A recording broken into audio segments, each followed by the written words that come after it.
Bismillahirrahmanirrahim. Assalamualaikum warahmatullahi wabarakatuh. Saya Pipi Puspitawati. Di sini saya akan mencoba melakukan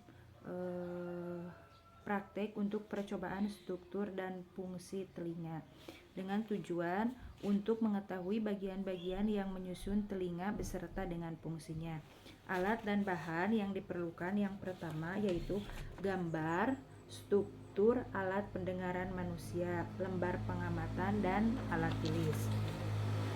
Nah, untuk yang pertama di sini saya akan mencoba menjelaskan tentang fungsi bagian-bagian telinga, mulai dari telinga bagian luar sampai dengan telinga bagian dalam, sesuai dengan petunjuk yang sudah disediakan.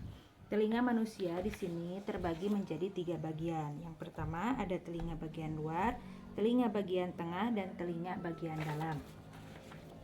Dimana untuk bagian telinga luar, ya, di sini terdiri dari struktur telinga ini terbentuk dari aurekula atau daun telinga dan kanal pendengaran eksternal atau liang telinga atau ear kanal. Aurekula terbentuk oleh tulang lawan elastis yang melekat erat pada kulit yang miring. Ini berfungsi untuk menangkap suara dan melokalisasi suara. Aurekula membentuk cekungan yang disebut konka dan bagian pinggirannya dinamakan helix. Adapun struktur untuk daun telinga, yang pertama terdiri dari helix, yang kedua antihelix, yang ketiga fossa segitiga, yang keempat fossa scapoid, yang kelima scapa. Lalu yang selanjutnya lobule. Liang telinga atau ear canal dibentuk oleh tulang rawan dan tulang temporal. Ukurannya sekitar 4 cm dari telinga terluar ke membran timpani atau yang disebut sebagai gendang telinga. Lengkungan tersebut berguna untuk mencegah benda asing mencapai gendang telinga Anda. Selain struktur tersebut, ada beberapa saraf sensorik di bagian telinga luar seperti saraf aurikular, saraf oksipital, saraf trigeminal, fasial, dan vagus.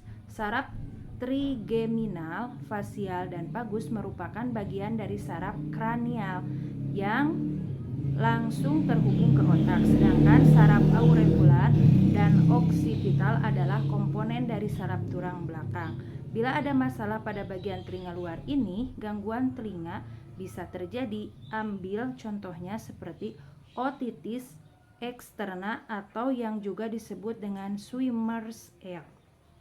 Lalu yang kedua, ada telinga bagian tengah atau middle ears. Fungsi telinga bagian tengah adalah mengirimkan suara yang telah dikumpulkan aurekula ke telinga dalam.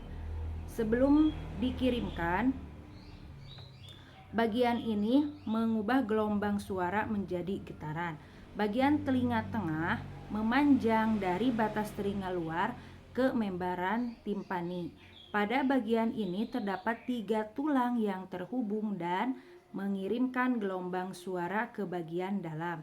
Ketiga tulang ini disebut juga dengan ossicles dan yang terdiri dari melus atau palu, incus atau landasan, dan stapes atau sanggurdi.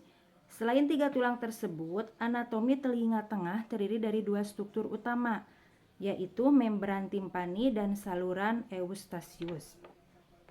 1. Untuk membran timpani. Membran timpani atau gendang telinga terbentuk seperti kerucut datar dan semi transparan yang memisahkan telinga luar dengan telinga tengah. Bagian ini menempel pada cincin tulang yang ada di liang telinga. Di bagian tengah, kerucut atau titik cekungnya disebut dengan umbo.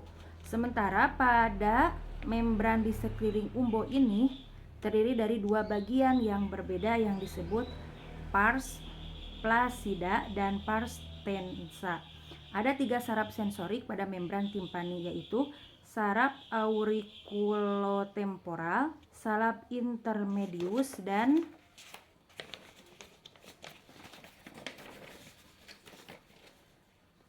cabang auricularis dari saraf vagus. 2. Saluran Eustachius. Saluran Eustachius adalah bagian telinga yang menghubungkan telinga tengah dengan hulu kerongkongan dan hidung atau nasofaring. Fungsinya untuk menyamakan tekanan di tengah telinga. Tekanan yang seimbang diperlukan untuk transfer gelombang suara yang tepat. Di sisi lain, beberapa kondisi medis bisa terjadi bila terdapat masalah pada telinga tengah. Berikut adalah beberapa gangguan telinga yang memengaruhi telinga tengah. Yang pertama ada otitis media, gendang telinga pecah, barotrauma, miringitis. Lalu yang ketiga adalah telinga bagian dalam. Sesuai namanya, telinga bagian dalam berada di bagian terdalam dari anatomi telinga. Fungsinya untuk membantu keseimbangan tubuh dan menjadi bagian dalam pendengaran. Di telinga dalam terdapat 3 bagian utama, yaitu koklea, saluran semisirkular, dan vestibular. Berikut masing-masing penjelasannya. 1. Koklea. Koklea adalah bagian telinga dalam yang berbentuk seperti cangkang siput dan berperan penting dalam proses pendengaran. Bagian ini mengubah getaran suara menjadi sinyal saraf dan menyalurkannya ke dalam otak melalui saraf koklea. Koklea dibagi menjadi 2 ruang oleh membran. Masing-masing ruang dalam koklea berisi penuh dengan cairan yang bergetar ketika suara masuk. Ini menyebabkan rambut-rambut kecil yang melapisi membran bergetar dan mengirimkan sinyal saraf ke otak. Yang kedua, saluran semisirkular. Saluran semisirkular atau labirin terdiri dari 3 saluran atau tabung kecil yang terhubung. Ini merupakan bagian telinga dalam yang berfungsi untuk menjaga keseimbangan. Masing-masing saluran dalam semisirkular berisi cairan yang dilapisi dengan rambut-rambut kecil. Saat kepala bergerak, cairan di saluran mengalir dan menggerakkan rambut. Rambut ini mengirimkan sinyal ke otak melalui saraf vestibular. Otak kemudian mengirimkan pesan ke otot-otot tubuh untuk membantu tetap seimbang. Lalu yang ketiga ada vestibular.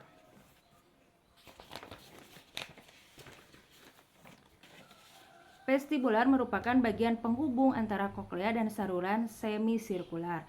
Bersama saluran semisirkular, bagian ini juga berperan dalam menjaga keseimbangan tubuh Anda. Pada bagian telinga dalam, kondisi medis juga bisa muncul. Salah satunya adalah labirinitis, yaitu ketika labirin mengalami peradangan. Selain itu, gangguan pendengaran sensorineral juga bisa terjadi ketika telinga bagian dalam, tepatnya koklea dan atau saraf koklea mengalami gangguan.